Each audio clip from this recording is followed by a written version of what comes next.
Welcome to Charity Village Connects. Today we're talking about the urgent need for the nonprofit sector to integrate diversity, equity, and inclusion in its operations, leadership, and workplace.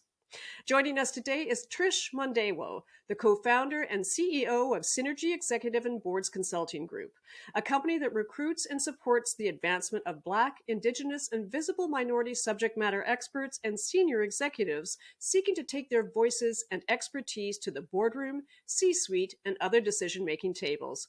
Welcome, Trish. Thank you, Mary. Well, over the past 2.5 years, we've certainly seen a lot of enthusiasm from the nonprofit sector for diversity, equity, and inclusion initiatives. But are we really seeing change happening on the ground? In your work with nonprofit leaders, professionals, and board members, are you finding that they're doing the hard work necessary to make DEI in their organizations a reality? What changes have you seen over the past couple of years? Thank you for the great question, Mary. So it's difficult to answer this question simply because there isn't a way to really measure the way the success is coming along. But what we are seeing, however, is that many organizations are confused. They're excited to do the work, but they don't know how to go about it.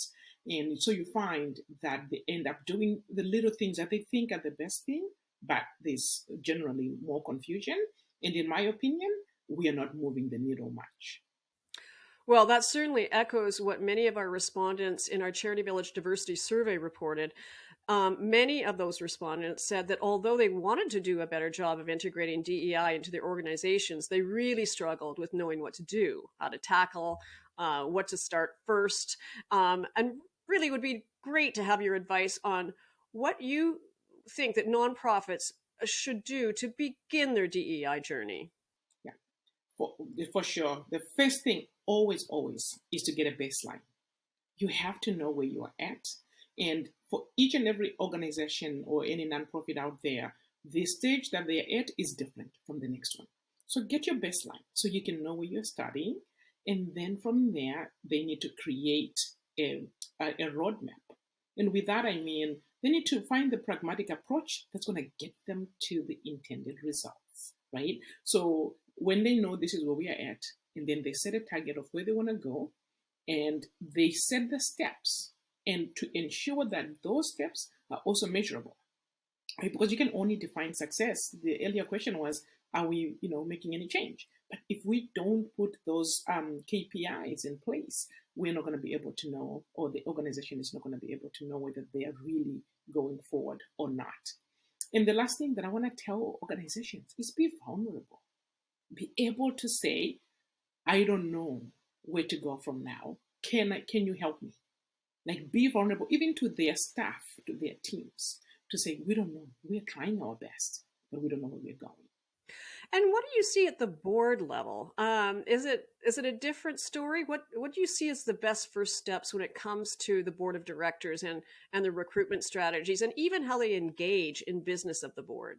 Yeah, so what we're seeing at the board level is even more confusion, because the board is going, we are here to govern. And to them, they cannot put governance in the same statement as DEI, because they look at it, if you look at all the different types of governance models, they are very prescriptive, right? So as a board of directors, someone steps in and they're going, I'm doing what, the board, what is required of me as a board of director. But what they don't realize is being in a board is being in leadership. And that tone that we need to see starts in the boardroom. So for the board, it starts off with that internal perspective for each board member. So what is my role in moving the needle when it comes to diversity, equity, and inclusion? What is my role in ensuring that the decisions that we are making at the boardroom, at the board table, reflect the people that we are serving? So I like to tell people that in the boardroom, it's a two-pronged approach. One is the board as a group recognizing the importance of DEI. The other part is that individual journey for each board member to realize that they've got work to do. Well, we've heard, but there's been reports and studies done. In fact, the Harvard Business Review has reported that the majority of diversity programs actually fail. Why do you think that is? And what can nonprofits do to ensure that they actually succeed? Yeah. Oh, there are so many reasons why they fail, and we have the pleasure of talking to many organizations in our work. But the number one that I see on my end is not having that baseline, as I mentioned earlier. If someone just says, as our organization, we are going to take DEI seriously, and they go and they start bringing in workshops, they start, doing, say, the bias analysis. They are just picking the one-off things to do, but they're not really being intentional. The word for that is performative allyship. So what I mean by that is you're saying, I'm expected to do something about DEI. So what can I do to show that I'm doing something? I'm going to bring in a speaker. I'm going to pay thousands of dollars to bring a speaker. I am going to, to talk about it. We're going to have a diversity statement on the wall, but those things are not what I needed, right? So the biggest problem is taking it as a one-off and not really being intentional. The other one is the lack of data. If you don't know where you're at, and if you don't measure that baseline, where are you going? Right? I also see it as you're chasing the wind because you really don't have any direction. So I'll say those are the two main ones, but there are many more problems. It sounds like you're describing the need for leadership, certainly on the board, but also even within the organization, the workers, recognizing that the journey towards DEI in their workplace and in their organizations is actually an ongoing journey that takes a kind of an emotional engagement and commitment that's different than just taking courses or ensuring that the workers have access to resources. Is that what you're saying? And how do you actually achieve that? Yeah, so another analogy that I love using is that when you're studying DEI, you're like in the valley and you're looking up on this big mountain that's in front of you. And you're trying to get to the top of the mountain. And the top of the mountain is that inclusive space that we are wanting to get to. So when you're down there, when you look up, it looks so daunting. But you don't just take off and say, I'm just going to cut through as the crow flies. I'm going to get to the top. You find the right way of moving to go up. And you also are very calculative in how you're going to do it. And you pace yourself because you can't run all the way to the top, right? So that's why I always say they need to have that pragmatic approach and to have a very good and clear path in order for them to get there. The other thing too is when you set those daunting goals and you say, we're going to get there as soon as we can and this is what we're going to do, you're setting yourself to fail. Because this work does not happen overnight. This work takes time. This work requires people to be intentional. And it also requires to have buy-in, especially from the top, from the board and from the senior leadership. Well, I think another aspect that we're hearing more of is the issues of the impact of intersectionality.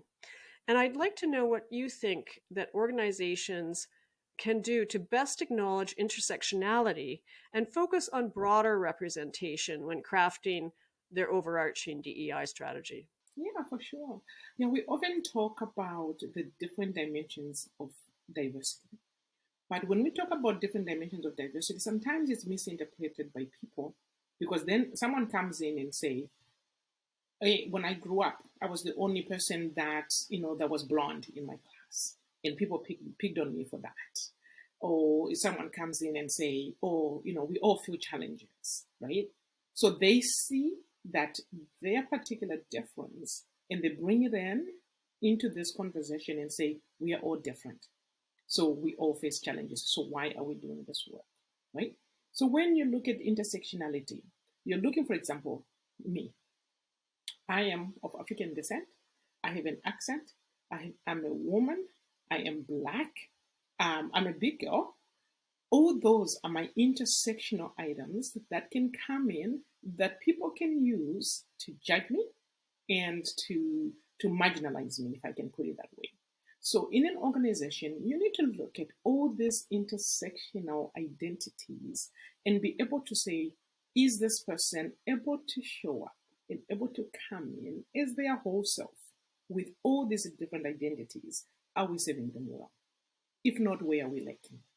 So organizations really need to be intentional when it comes to data collection. It's not only about, doing the gender difference and doing the physical identity, because there's more to it, right? I am Black, but if you were to bring me into the boardroom and you're expecting me to have a Black Canadian perspective, someone who grew up in Canada, I wouldn't have that perspective because I immigrated to Canada. So my lens is totally different. So not all two Black people have the same lens. So you have to be intentional in who you're wanting in the boardroom to say, are they going to represent the voice that we are looking for? You can't just go with what meets the eye. Yeah, there's such nuances in how that affects a person's perspective and their contributions to the larger picture of diversity within a workplace or on a board. What are some of the tools and resources that might be available to support nonprofits in creating better accessibility, but also better diversity that you think that they could embrace? Yeah, for sure. The first one I always recommend is doing that bias test, so that everyone can start off knowing what their biases are, so that you can be able to check yourself, whether it's in program creation or whether you are looking to hire people, what are the biases that you're bringing into the conversation? So one of the tools for that is the Harvard implicit test, where you go in and, you set aside about an hour to go through this test so you can know what your misconceptions and your biases are. The other one, of course, CharityVillage puts on a lot of information out there. So people need to leverage that. Save some time every week to go look at this podcast like this one in order to educate themselves, because knowledge is indeed power, right? And if they are looking to hire organizations like Synergy Executive and Boards, we are here to help them diversify those senior level roles and bring in, that true diversity, to make sure that they're looking at the people that they're serving in the right, with the right lens and with the right eyes. The last one I would say, the Diversity Institute, for example, they have so much data, they have done so much research. And if you're an organization and you're going, where do we go with this? You can be guaranteed for this research that has been done, right? So if you seek to educate yourself and you seek to be curious, you can go to all those places and be able to find the right information that can help you make the right decisions. That's in a nutshell, but there are so many tools out there.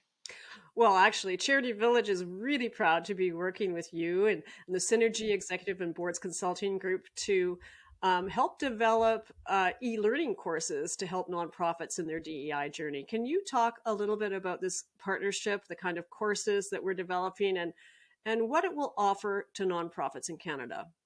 Yeah, for sure. We talked earlier about how each organization's journey is totally different and they're all at different stages. So with the course that we are co-creating, we are able to have them have that basic understanding of diversity and also have them go into the culture space, because we talk about diversity, or we can talk about diversity all day, but when it comes right down to it, you need to create the safe and brave spaces so that the people with those intersectional identities that we talked about can be able to step in and can be able to feel that they can be themselves in there. So we talk about that in the course. We also talk about understanding the reason why DEI is important. Oftentimes we talk about the business case, but there's more to it than just the business case. We also look into understanding the cultural competences as well as the cultural continuum. What does that look like? The other course that we're working together on is really looking at the boardroom from a decolonization perspective. What does a decolonized board look like? What do they need to stop doing in order to be moving towards that decolonizing? So we dive deeper into those. Lastly, I would like to say that for us, you can't do any of this work without having any hope, right? So we touch a little bit in the hope action theory and to see how you can take that theory and apply it into the approach that the organizations take as they try to reach this ultimate goal of inclusion. Yeah, we are so excited about launching those courses in 2023, and working closely with you on developing these kinds of tools and resources. What kind of tips or strategies for individuals in the sector who want to become stronger allies or be agents of change within their organizations? What kind of advice do you have for them? Yeah, for sure. The advice I have is kind of like tied in three words: listen, learn, and then lead. If you take this approach, you are going to listen to the people that you're serving, to the people that you're working with, and you're going to be able to understand them at a different level. But in order to listen, you need to start off by being curious, right? Because the only way that we learn, Brené Brown, one of my favorite authors, always talks about how curiosity is at the base of everything, right? So it's that curiosity that leads you to listening to other people and also learning about them. Because guess what, Mary? If you know me deep down, you know that we both bleed this warm blood, right? And that if we've got passions, we are both so passionate and we are aligned. So when we don't see the differences that we see one humanity. We see that we are intrinsically intertwined and that the goal is for all of us to live harmoniously, right? So that's that listening and learning about each other. The third thing and the last thing is then leading from a place of empathy. If you're leading from a place of empathy, you are not only looking out to what excites you or what you know, but you're looking at it from a lens, from a global perspective. You're leading from the outside looking in, and you have everyone's goals and needs in mind. And that's where really the true leadership comes in. And I think if nonprofits were to go from that place, you will find that the needle will move in the right direction that we all are wanting it to move. Well, Trish, it's always a pleasure to speak with you. Thank you so much for your wisdom, insight, and advice. It's great to connect with you again. And of course, all of your information, including the wonderful courses that you're developing for our audience, will be so valuable for the nonprofit professionals making up our sector. So thank you for joining us. Thank you so much, and thank you for the great work that Charity Village is doing and really spreading the word, because that's what we need in this space.